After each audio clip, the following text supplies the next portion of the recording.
Alright, guys. It's time for us to talk about right-wing Twitter's biggest lolcow. I genuinely don't know if there's anyone who is as much of a worthy laughingstock as this guy. Like, I think this guy might be more pathetic than the Quartering, Geeks and Gamers, maybe even No Bullshit. Because this guy has been a grifting loser who has been slowly burning every potential bridge he can build for longer than the Quartering or No Bullshit have even thought about doing their grift. That is a man named Mark Kern, who you might know by his online pseudonym of Grummz. This guy has quickly grown to become one of the more prominent right-wing Gamergate 2 proponents as of late, and as you can see, he's actually got a very big resume. He is the official Twitter of Mark Kern, CEO and designer, former team lead of OG World of Warcraft, producer of Diablo 2, and StarCraft 1.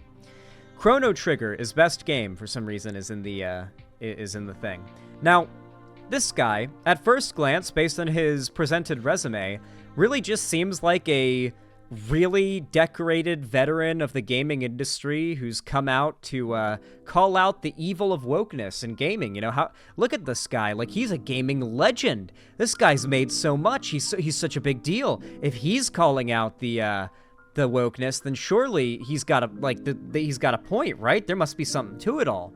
Well, let's just say this guy's presented identity and his bio aren't exactly the whole story when it comes to his history. You see, he's existed in the gaming industry for a very long time, and in doing so has made a lot of enemies and burned a lot of people.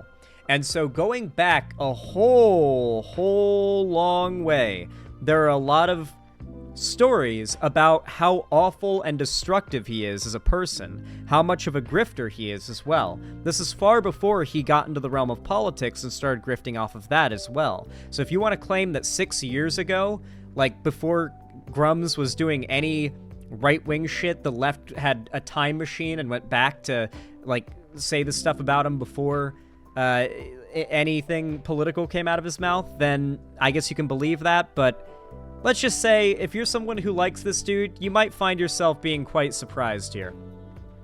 Of all places, this comes from the Asmongold subreddit, but someone put together a post here that I think is quite worth going over, especially because they cite all of their sources, which I brought up for looking over, and I feel it's worth checking out. But first, let's take a look at the average Grummz post. Let's see, what's Grummz post? Here's, like, the average Grummz post. So you've got, like, I guess this is Aphrodite from Hades, and then this is the chick from Stellar Blade, the Gunnar game that everyone's talking about. This person says, game journos praising the design on the left while simultaneously bashing the one on the right. Make it make sense. No one's bashing this design, they're just making fun of the people gooning over it because it's like some culture war thing for them.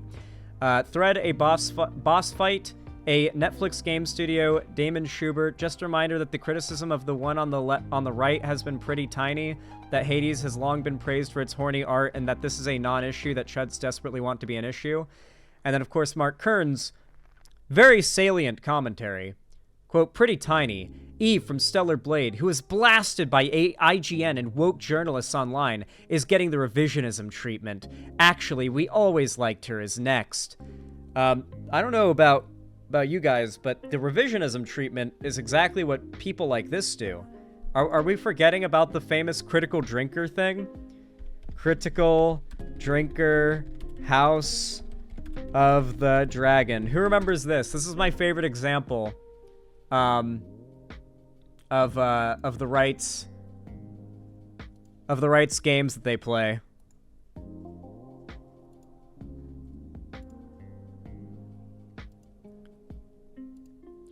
So back before Rings of Power was like the show that was airing at the same time as House of the Dragon that they needed to like go against because it's woke, they designated House of the Dragon a woke like garbage, right? Like they clickbaited the hate clicks for it first. And so they made videos like Drinkers Chasers, why no one cares about House of the Dragon. And tweeting things like, genuinely had no idea House of the Dragon had even started. There seems to be no buzz around it at all. But then the next day, HBO calls House of the Dragon its biggest premiere ever with nearly 10 million US viewers. The same video, overnight, the guy changes the title 2 months later, after the show comes out, to Drinkers Chasers House of the Dragon trailer breakdown, from the scathing why no one cares about House of the Dragon. And of course, if you're wondering to see how far the flip-flop goes, if you look up Critical Drinker House of the Dragon, you've got House of the Dragon, It's Excellent from Critical Drinker, and like I said before, the verses that always has to come out, Drinkers Chasers, why House of the Dragon is destroying Rings of Power. They only flipped on it because Rings of Power came out at the same time, and that had more minorities, and was more woke, and had more of a grounds to hate it for, because it's, you know, Tolkien fans are toxic as fuck, and so they flipped on it. They got the, as Grummz says, the revisionism treatment. So it's funny that he is doing that projecting there, when that's literally what the right does. Here, let's see. Do we have any more perfect posts from him to highlight?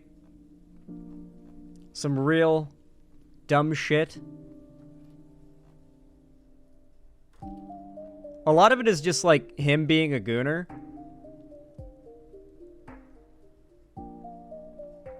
Like, a lot of it kind of just reminds me of Elon Musk tweets. Like, he kind of just tries to tweet like Elon Musk. If it's not a big deal, why are they banning you for even talking about it, erasing the past and trying to stomp you out for it? The difference between the Custodes' Warhammer lie and retcons. Only lore change that will get you banned if you talk about it. Only lore change that claims it was always this way and erases all wikis and lore quotes of the past. It's not a retcon. It's a purge. Ah yes, I'm sure they'll totally ban you if you mention this as a topic. Simply just mentioning it. Yeah, that's totally what gets you banned. I'm sure it's nothing else, you know. There's no other factors that could possibly be different in that situation that could, lead to a ban, I'm sure. You know, it's definitely as he says it is. I will uncritically believe that for sure. A lot of the posts are just like, where's the... It's basically just like making an attack against an argument that doesn't exist. Like, this is a lefty who posted their Warhammer army, and they replied, where are the women space marines, bigot? Like, heh. If you're so woke, why don't you have any female space marines? It's like, well, they're all female because they're all wearing helmets. You can't see their faces. You just don't see it underneath their armor. You can just reply with that. Not very much of a gotcha, but it kind of gives you an idea of like how low effort this guy's engagement farming is. He's just kind of recently entered the grift sphere, and I have a feeling he's going to continue to grow quite a lot over time. But he's actually got a really long history. I figured I'd read this post and we'd go over the receipts provided by the post to kind of get a look at this guy's very long history as a grifter within the gaming industry. You see, several employees of Blizzard that worked at Blizzard with Mark Kern back when he worked on StarCraft, Diablo 2, and original World of Warcraft, and I mean like a dozen devs from back then, have come out to say that Mark Kern was back then one of the worst people to ever work at Blizzard. It was like a day of celebration when he was fired, or when he left, I forget which, and like nobody liked him. He was toxic as fuck. He was annoying. He was like a suggester of ideas that had, like, he was a big part of a lot of the ideas that moved WoW more towards like pay to win, or not pay to win, but like heavy real money transaction in-game store shit. Like, he was one of the earliest like suggestors, that kind of shit. Same as like the kind of dudes in like Silicon Valley and in the gaming industry trying to get AI art into gaming. He was like the equivalent of that, but with like in-game shops in like early World of Warcraft. He has always been bad for any game that he touches or has been a part of, but he has also started his own projects as of, you know, late, since no real studio will hire him anymore. And oh my god, the disasters with his indie projects he's tried to run are insane. One example is he sells spaceships for his now defunct, well, not now defunct, his currently in development Kickstarter project of a space game, he sells ships for hundreds, in some cases over $1,000 of real money for his non-released game. Like, if you think Star Citizen's a scam, this is literal bank robbery. Anyway, I'm not going to spoil too much. Let's read the post. This is, believe it or not, from an Asmongold subreddit poster. I got downvoted for it last time, but fuck it, I'll say it again. Mark Kern's a known grifter who has a history of twisting facts to suit his own narratives. Even as someone who never played WoW, I remember hearing the name Mark Kern years ago, and looking back into Firefall, it really didn't take long to remember why the name and the name of the game, Ember, rings a bell. So, this first thing that comes up is the fall of the game Firefall. This is back in 2016. This is literally, as of now, an 8-year-old article exposing this guy as a grifter. Let's read it. You all remember Mark Kern, right? The team lead on Vanilla World of Warcraft, the guy that has become known for signing off on the infamous Firefall bus, the CEO that was removed from his own company following some questionable decisions? Yeah, that guy. He's back with a new project called Ember. But before we get to Ember, let's go through the history of what Mark Kern has been up to since he was pushed out of Red 5. In September 2014, Kern's new company, MEK Entertainment, announced that it raised $1 million from investors to create a VR MMO with 16-bit graphics and an in-game player-driven economy powered by blockchain technology similar to Bitcoin. Less than 2 weeks later, social media updates came to an abrupt halt. In May 2015, it was announced that the company's name had been changed to Retro Ronin. The game would become Voxel Knots, and Kern had departed the company to pursue his own agenda. Fast forward a full year to this past May 6th, Kern announces Srixa, a space opera tabletop role-playing game, passion project of his. Krixa, I guess is how it's pronounced, sorry, is said to have history as a third-party title Kern was working on for Blizzard before they hired him on.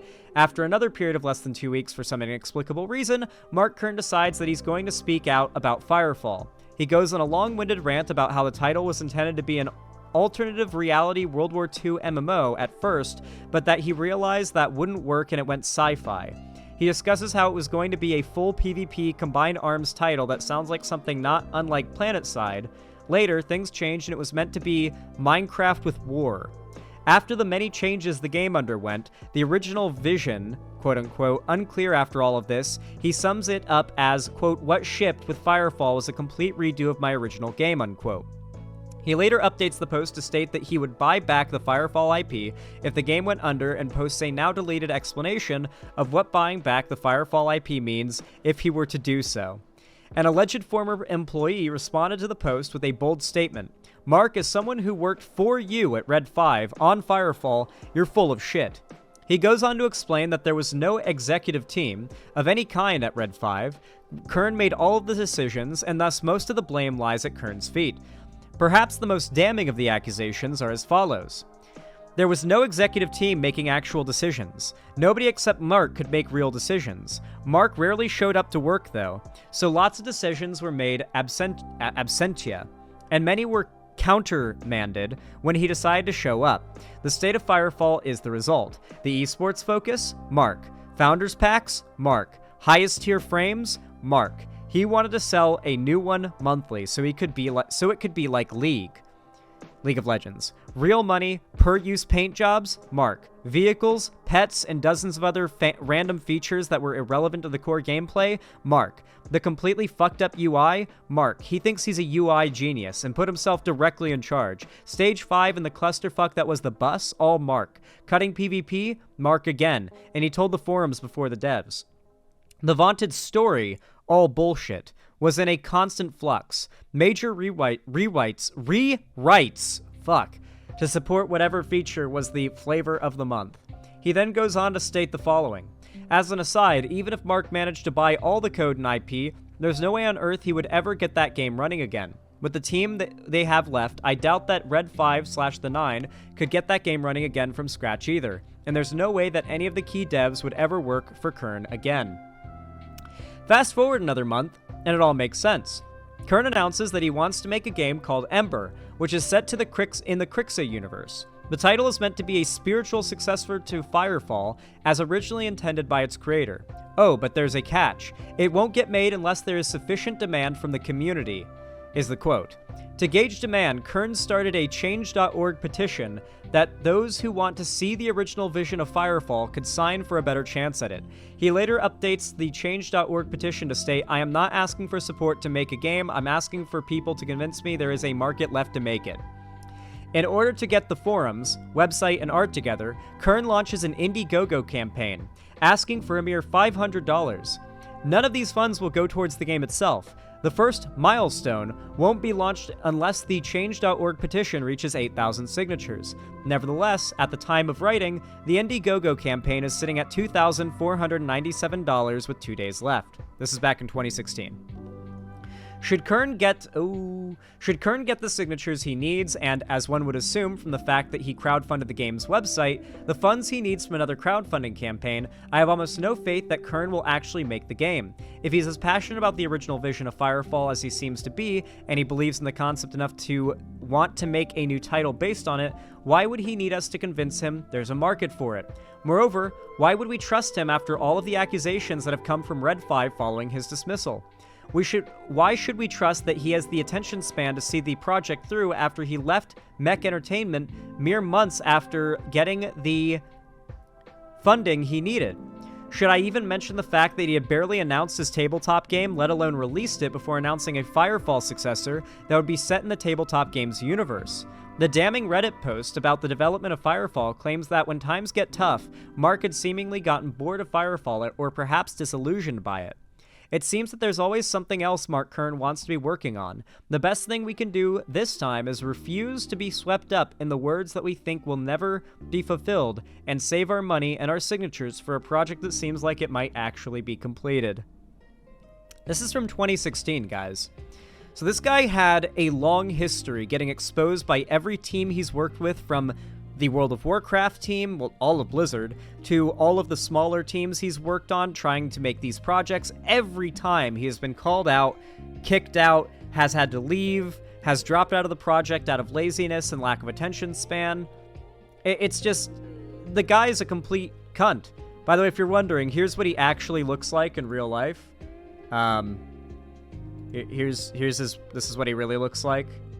Here's his profile picture, the little glasses, cat mouth thing, and here's what he really looks like. I don't know, it's just something really obnoxious about how he has, like, this weirdly cutesy drawn profile picture, yet all he spews is hate, and in real life he just looks like such a, like, unattractive, in no way cutesy guy, you know what I mean?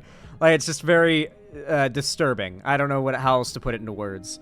Anyway, this is another article, this one from 2014, so we're going back 10 years ago to an article exposing how much of a piece of shit this guy is. Ex-Red 5 staffers blast Mark Kern's destructive behavior. If you ever wondered what was going on behind the scenes of Red 5 Studios' turbulent past year, then a new expose on Gamefront might illuminate you. Anonymous former employees of Firefall Studio allegedly came forward to spill the beans about mass layoffs, questionable decisions, and ex-CEO Mark Kern's erratic behavior. One person said that Kern's constant shifting decisions caused severe stress in the team. Months of work would be thrown out simply because he would change his mind or would have another revolutionary idea. Another anonymous ex-staffer said that Kern was worse than that. Quote, when he did not get involved in the production of the game itself, he was simply destructive. He would swoop in one afternoon and berate a series of features several teams had spent months on, declaring they began again and listened to what he told them to do. He'd be back in a few days to see if it was done. This crushed morale and forced people into spontaneous, isolated crunch mode. He would shout and scream into his perspectives. So this guy has been, like, a long-time veteran piece of shit, not a decorated veteran of the gaming industry. And on top of that, there is a Reddit post from 5 years ago on r/PC Gaming, going over his, like, attempts to cover this up, which is quite interesting. Mark Kern, ex-CEO of Firefall, caught blocking people for tweeting about attempts to ease fans of his early access game into Epic Games Store exclusivity when blocking whistleblowers and purging his tweets when called out. Example of a tweet. We get it. Your game is becoming an Epic Games exclusive. Jeez. Ban/block followed by a tweet concerning a purge to erase his track/replies to his posts. He's been doing this for a while. Every time he notices people are catching on that he's trying to ease fans into EGS Epic Games Store exclusivity and feigning neutrality to not halt pre-orders. I'm stunned by his behavior from the producer and game designer of some of the best games that were ever made, and we're promised this game on Steam. Many of us would have never bought it if we knew. Edit. Let me clarify that he's the one who keeps bringing up EGS Epic Games Store versus Steam. I wish I could have archived more links, but I didn't. He just gets mad when the discussion takes a turn he's not happy about. Edit 2. I just wanted to warn people, as there is an understanding about Steam on the M8er forums about how all proof was deleted. Edit 3. I'm sorry about the title. I'm complete shit at giving titles to articles. Yeah, it was apparently r/title gore is the top reply. So, God, Redditors are so annoying. It's like, the title of your post is too long. r/Reddit gore top reply. It's like, okay, dude, I don't know. I fucking Redditors, dude. Your post isn't quippy or funny. No one thinks you're cool except for the 157 Redditors that upvoted you. Sorry, I hate Redditors. I really do. Anyway, this guy's just got such a long history of being a piece of shit. It's astonishing to me that now that he's, like, starting the new grift of being a right-wing, reactionary, anti-woke grifter, people aren't immediately realizing it and just throwing this guy to the wayside. I guess this is another example of people's very short memory when it comes to the internet. There's this video from 6 years ago by Nerdslayer Studios called The Death of a Game, Firefall. You know what's crazy to me? This guy claims to be fighting against everything that's destroying modern-day gaming and making it so bad, and yet in all of these stories, it's been shown that he has been the guy pushing for and demanding all of the things that make games worse. Like, distractive features that have nothing to do with, like, the core gameplay, in-game transactions, microtransactions, and shops and stuff like that. Like, all these, like, game crunch time, like, all this stuff that every gamer should hate and recognize as a bad thing for the gaming industry. This guy was responsible for it on every project that he has done, and now he is trying to play the hero of the gaming industry, fighting against wokeness, which is the real bad thing ruining gaming, not the microtransactions on his game. By the way, if you're curious of, like, what he's charging for some of the packs in his game, yeah, so this is the most recent drama, before he went down the right-wing grift hole. I think my favorite thing about Mark Kern is that his third failed game, M8er, has an option to buy Founders Packs for up to $1,500. His little army that wants him to be the savior of games would milk them for all... His little army that wants him to be the savior of games would milk them for all the money they've got. Or he would milk them, I guess is what they meant to say. The Archon Pack is $299.95, and the Archliege Pack is $1,499.95. I need you guys to understand, conservatives, on average, to be conservative, you have to fundamentally lack certain levels of empathy and like, human moral code.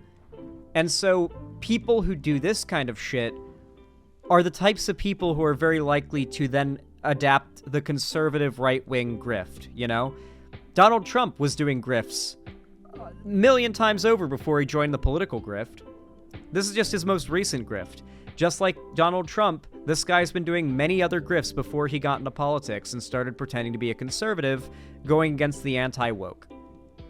I'm sorry to say it to you guys, but there's just no ambiguity to it. It's just a very... It is just the truth of reality. The people who make this type of content complaining about wokeness are just grifters, and they just hate not making money. They don't hate minorities, even. They just hate not making money. That's long and short of it. What can I tell you? Came out like my grandma out of the toilet after a half hour of Grey's Anatomy binge. What the fuck are you talking about here in Shonen?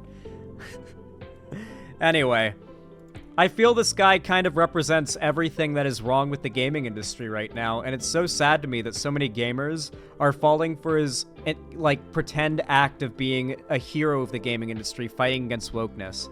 But it really just kind of shows that being anti-woke is being against your best interests at the end of the day. You will always be fooled into fighting against what's good for you if you align yourself with the right. It's just how it goes. Anyway, I'm curious to hear what you guys think on all of this. Comment down below. I really like reading you guys' comments and hearing what you guys think about all this kind of stuff that I talk about. And of course, your comments also boost the channel and the algorithm, so it helps a lot. I really appreciate the engagement. And of course, if you want to boost my channel even more, you can always drop a completely free like or thumbs up. Every single like/thumbs up really goes a long way in the algorithm. It pushes my content out to new people, forcing YouTube to do so. So thank you to every single one of you who likes this video, VOD, or stream when it goes up on its own. I really do appreciate it. You guys are really dope. I really appreciate you. And of course, if you got the money for it and you want to support me financially, you can always do so through my website, xanderhall.com/live, through YouTube, Twitch, Streamlabs, Stream Elements, or Patreon. You can also buy merch down below through the Streamlabs link in the description. And of course, don't forget to join my Discord server, where we do pretty regular fan events such as call-in streams and watch parties, and I also do constant announcements for all my uploads and streams there, so you'll never not get notified by YouTube. So make sure to join that. It's a really fun place. I hope to see you there.